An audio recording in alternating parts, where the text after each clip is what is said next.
ನಮಸ್ಕಾರ ಫ್ರೆಂಡ್ಸ್, ಇವತ್ತು ನಾವು ಒಂದು ಮಿನಿ ಪ್ರೊಜೆಕ್ಟರ್ ಬಗ್ಗೆ ತಿಳ್ಕೊಳ್ಳೋಣ. ನಮ್ಮ ಸ್ಕೂಲಲ್ಲಿ ಮನೆಯಲ್ಲಿ ಈ ಮಿನಿ ಪ್ರೊಜೆಕ್ಟರ್ನ ಬಳಸಿ ನಾವು ಅನೇಕ ವಿಡಿಯೋಗಳನ್ನು ನೋಡ್ಬೋದು. ಸ್ಕೂಲಲ್ಲಿ ಸ್ಮಾರ್ಟ್ ಕ್ಲಾಸ್ ಮಾಡಲಿಕ್ಕೆ ಈ ಮಿನಿ ಪ್ರೊಜೆಕ್ಟರ್ ಭಾಳ ಹೆಲ್ಪ್ ಆಗುತ್ತೆ. ಮತ್ತು ಮನೆಯಲ್ಲಿ ಮನೋರಂಜನೆಗೋಸ್ಕರ ಕೂಡ ನಾವು ಈ ಮಿನಿ ಪ್ರೊಜೆಕ್ಟರ್ನ ಬಳಸ್ಬೋದು. ಇವತ್ತಿನ ಒಂದು ವಿಡಿಯೋದಲ್ಲಿ ಈ ಮಿನಿ ಪ್ರೊಜೆಕ್ಟರ್ ಬಗ್ಗೆ ತಿಳ್ಕೊಳ್ಳೋಣ. ಮತ್ತು ಈ ವಿಡಿಯೋನ ಮನೆ ತನಕ ನೋಡಿ, ಲೈಕ್ ಮಾಡಿ, ಕಮೆಂಟ್ ಮಾಡಿ ಮತ್ತು ಶೇರ್ ಮಾಡಿ. ಕಿಟ್ಟಲ್ಲಿ ಏನಿದೆ ಅಂತ ನೋಡೋಣ.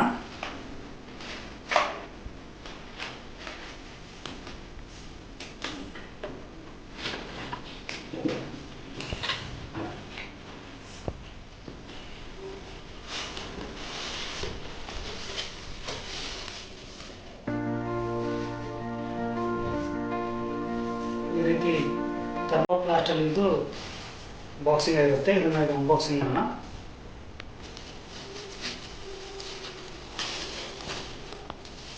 ಈ ಬಾಕ್ಸಲ್ಲಿ ಒಂದು ಪ್ರೊಜೆಕ್ಟರ್ ಕಿಟ್ ಇದೆ.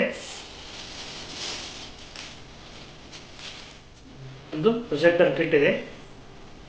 ಇದ್ರ ಜೊತೆಗೆ ಒಂದು ಇನ್ಸ್ಟ್ರಕ್ಷನ್ ಮ್ಯಾನುವಲ್ ಇದೆ. ಇದಾದ ನಂತರ ಒಂದು DC ಔಟ್ಪುಟ್ ಕೇಬಲ್ ಇದೆ. ಒಂದು AV ಕೇಬಲ್ ಕೂಡ ಇದೆ. ಅಂದರೆ ಇದ್ರ ಸಹಾಯದಿಂದ ನಾವು ಇವನ್ ಸೆಟಪ್ ಬಾಕ್ಸಿಗೆ ಕೂಡ ಕನೆಕ್ಟ್ ಮಾಡಬಹುದು. ಇದಾದ ನಂತರ ಒಂದು ರಿಮೋಟ್ ಇದೆ.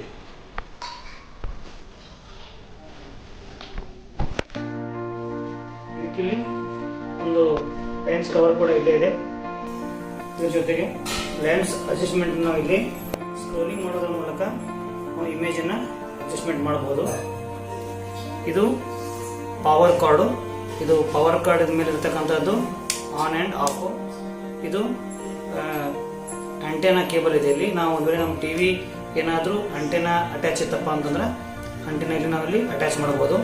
ಇದಾದ ನಂತರ ಇಲ್ಲೊಂದು USB ಕೇಬಲ್ ಇದೆ. ಆಮೇಲೆ ಇಲ್ಲಿ HDMI ಕೇಬಲ್ ಕೂಡ ಇದೆ. ಇದು ಸ್ಪೀಕರ್ ಔಟ್ಪುಟ್ಟು, ಇದು AV output, infrared remote sensor ಇದೆ ಇಲ್ಲಿ. ಆಮೇಲೆ ಇಲ್ಲಿ ಒಂದು VGA ಕೇಬಲ್ ಕೂಡ ಇದೆ. ಇದಾದ ನಂತರ ಇಲ್ಲಿ ಸ್ಕ್ರೀನ್ ಅಡ್ಜಸ್ಟ್ಮೆಂಟಿಗೆ ಕೂಡ ಇಲ್ಲೊಂದು ಕೀ ಇದೆ. ಆಮೇಲೆ ಇದರೊಳಗೆ ಕೂಡ ಇನ್ಬಿಲ್ಟ್ ಸ್ಪೀಕರ್ ಇದೆ ಇಲ್ಲಿ. ಆಮೇಲೆ ಫ್ಯಾನ್, ಪ್ರೊಜೆಕ್ಟರ್ ಆನ್ ಇದ್ದಾಗ ಹೀಟು ಹೊರಗೆ ಹೋಗ್ಲಿಕ್ಕೆ ಇಲ್ಲಿ ಒಂದು ಫ್ಯಾನ್ ಇದೆ. ಆಮೇಲೆ ಇಲ್ಲಿ ಒಂದು ಸ್ಪೀಕರ್. ಈ ರೀತಿ ಈ ಒಂದು ಮಿನಿ ಪ್ರೊಜೆಕ್ಟರಲ್ಲಿ ಇಷ್ಟೆಲ್ಲ ಫೀಚರ್ಸ್ಗಳು ನಮಗೆ ಕಂಡು ಬರ್ತವೆ. ಯಾಕಂದರೆ ಇಷ್ಟು ಕಡಿಮೆ ರೇಟಿಗೆ ಯಾವುದೇ ರೀತಿ ಇಷ್ಟು ಒಂದು ಫೀಚರ್ಗಳು ನಮಗೆ ಸಿಗೋಂಗಿಲ್ಲ. ಹೀಗಾಗಿ ಇದನ್ನು ನಾವು ಕನೆಕ್ಟ್ ಮಾಡೋದನ್ನು ನೋಡೋಣ.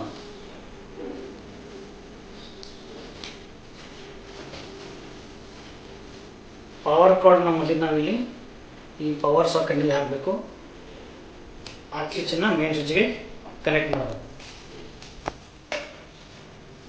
ಆಮೇಲೆ ನಿಮ್ಮಲ್ಲಿ ಹೋಮ್ ಥಿಯೇಟ್ರು ಅಥವಾ ಯಾವುದಾದ್ರೂ ಸ್ಪೀಕರ್ಸ್ ಇತ್ತಪ್ಪ ಅಂತಂದ್ರೆ ಅದನ್ನ ಇಲ್ಲಿ ಸ್ಪೀಕರ್ಗೆ ಹಾಕಿ ನಾವು ಸ್ಪೀಕರ್ನ ಕೂಡ ಕನೆಕ್ಟ್ ಮಾಡೋದು. ಇದು ಯಾವ ರೀತಿ ನಮ್ಮ ಇಮೇಜ್ ಕ್ವಾಲಿಟಿ ಯಾವ ರೀತಿ ಇದೆ ಅಂತಕ್ಕಂಥದ್ದನ್ನ ಚೆಕ್ ಮಾಡೋದು. ಇದು ಹೋಮ್ ಥಿಯೇಟರ್ ಕನೆಕ್ಷನ್ ಇದೆ. ಈ ಹೋಮ್ ಥಿಯೇಟರ್ ಕನೆಕ್ಷನ್ ನಾನು ಇಲ್ಲಿ EV ಅಂತ ಇದ್ದಲ್ಲಿ ಕೊಡ್ತಾ ಇದ್ದೇನೆ. ನನ್ನ ಹತ್ರ ಇಲ್ಲೊಂದು USB ಕೇಬಲ್ ಇದೆ. ಆ USB ಕೇಬಲನ್ನು ಇಲ್ಲಿ USB ಸ್ಲಾಟಲ್ಲಿ ಕನೆಕ್ಟ್ ಮಾಡ್ತಾ ಇದ್ದೇನೆ. ಈಗ ನಾವು ಇದನ್ನು ಕನೆಕ್ಟ್ ಮಾಡೋಣ. ಆನ್ ಮಾಡ್ತಾ ಇದ್ದೀನಿ. ಈಗ ನಾವು ರಿಮೋಟಿಂದ ಇಲ್ಲಿ ಆನ್ ಮಾಡಬೇಕು. ಇದನ್ನು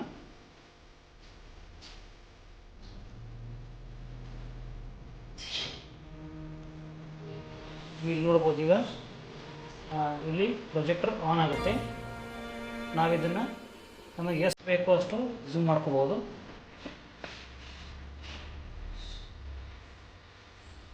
ಲೈಟ್ ಆಫ್ ಮಾಡ್ತಾ ಇದ್ದೀನಿ. ಈಗ ನಮ್ಗೆ ಇಲ್ಲಿ ಯಾವ ಬೇಕು ಫೋಟೋ ಮೂವಿ ಟೆಕ್ಸ್ಟ್ ಬರುತ್ತೆ. ನನಗೆ ಫೋಟೋಸ್ ಕ್ಲಿಕ್ ಮಾಡ್ತೀನಿ.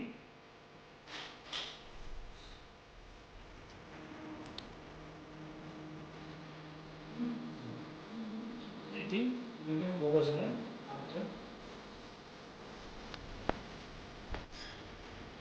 ಆಟೋ ವಿಡಿಯೋ ಪ್ಲೇ ಕೂಡ ಆಗುತ್ತೆ.